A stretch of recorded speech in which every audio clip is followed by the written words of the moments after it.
آگے علامہ حافظ ذہبی کہتے ہیں وَكَانَ يُصَلِّي كُلَّ يَوْمٍ وَلَيْلَةً 300 رَكَعَةٍ وَيَقُومُ اللَّيْلُ وَيَحْمِلُ مَا أَمْكَنَهُ إِلَى بُيُوتِ الْأَمْرِ. ایک ان کا یہ تھا، یہاں پر میں وہ حافظ ابن حجر کا ابن کثیر کا بھی پڑھتا ہوں کہ علامہ ذہبی کہتے ہیں یہ ہر روز ہر رات کو 300 رکعت نفل پڑھتے تھے.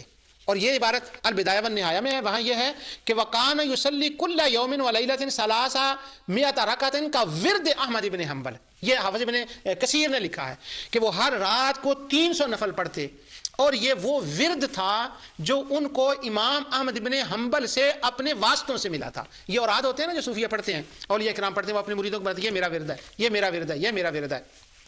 تو وہ جو اوراد تھے وہ پڑھتے تھے امام احمد بن حنبل. اب امام احمد بن حنبل کا کیا ورد تھا؟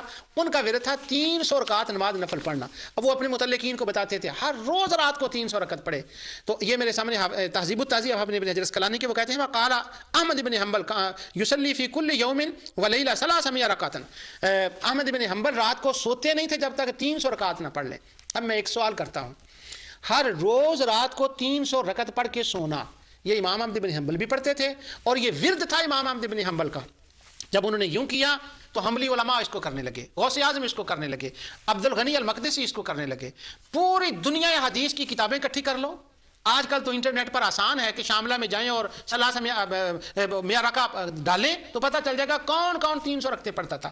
کوئی بندہ دنیا سے ایک حدیث تلاش کر دے کہ رسول اللہ صلی اللہ علیہ وسلم نے حکم دیا ہو کہ رات کو مت سوو سوائے 300 رکعت نماز نفل پڑھنے کے، یا حضور نے خود 300 رکعت نفل پڑھی ہو اور بلا ناگا پڑھی ہو اور پھر اس کو ورد قرار دیا ہو. اب ابن کثیر کہہ رہے ہیں کہ یہ ورد احمد ابن حنبل ہے. حیرانگی کی بات ہے کہ عبد الغنی المقدسی محدث اتنا بڑا، جب یہ محدث ہے تو پھر کا ورد احمد تو نہیں ہونا چاہیے تھا. حافظ ابن کثیر کو لکھنا چاہیے تھا کا ورد محمد رسول اللہ صلی اللہ علیہ وسلم، کا ورد ابو بکر صدیق، عمر، عثمان، علی، ان کا ورد تھا. یہ ان کا ورد نہیں، یہ احمد ابن حنبل کا ورد تھا. تو عبد الغنی المقدسی یہ کرتے تھے. اگر ہم کہیں نا رات کو 10 رکعت نماز نفل روز پڑھ کے سویا کر تو لوگ کہیں گے کہاں لکھا ہے، یہ تو بدعت ہے.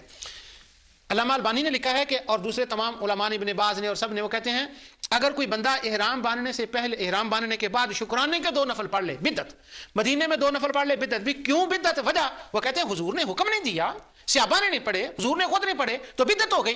اب میں پوچھتا ہوں اگر یہ بدعت ہے اور بدعتی کرنے والے کا جنازہ جائز نہیں، مسلمانوں کے قبرستانوں میں دفن کرنا جائز نہیں، تو یہ تو امام المحدثین ہیں، امیر المومنین فی الحدیث ہیں، یہ عبد الغنی المقدسی، اور وہ ہر روز پڑھتے تھے اور امام احمد بن حنبل کے طریق پر پڑھتے تھے.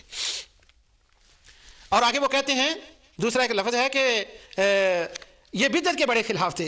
علامہ ذہبی نے لکھا سبحان اللہ، یعنی بدعتیوں کے بڑے خلاف تھے. اور آگے وہ بدعتی کن کو کہتے ہیں؟ وہ کہتے ہیں خوارج اور روافض جو بدعتی فرقے تھے یہ ان کے خلاف تھے، ان کو بدعتی کہتے تھے جس طرح امام احمد بن حنبل ان کے خلاف تھے. تو پتہ یہ چلا کہ یہ بدعتی جو ہوتے ہیں وہ اعتقادی ہوتے ہیں. 300 رکعت نماز نفل ہر پڑھنے والا بندہ بدعتی نہیں ہوتا، مرید ہونے والا بدعتی نہیں ہوتا، صوفیوں کی صحبت میں بیٹھ کر ان کے طریق پر چلنے والا بدعتی نہیں ہوتا. جس کو لوگ بدعتی کہتے ہیں وہ بدعتی نہیں، بدعت کوئی اور چیز ہے جس کو امام احمد بن حنبل کہہ رہے ہیں. 300 رکعت نفل پڑھتے تھے.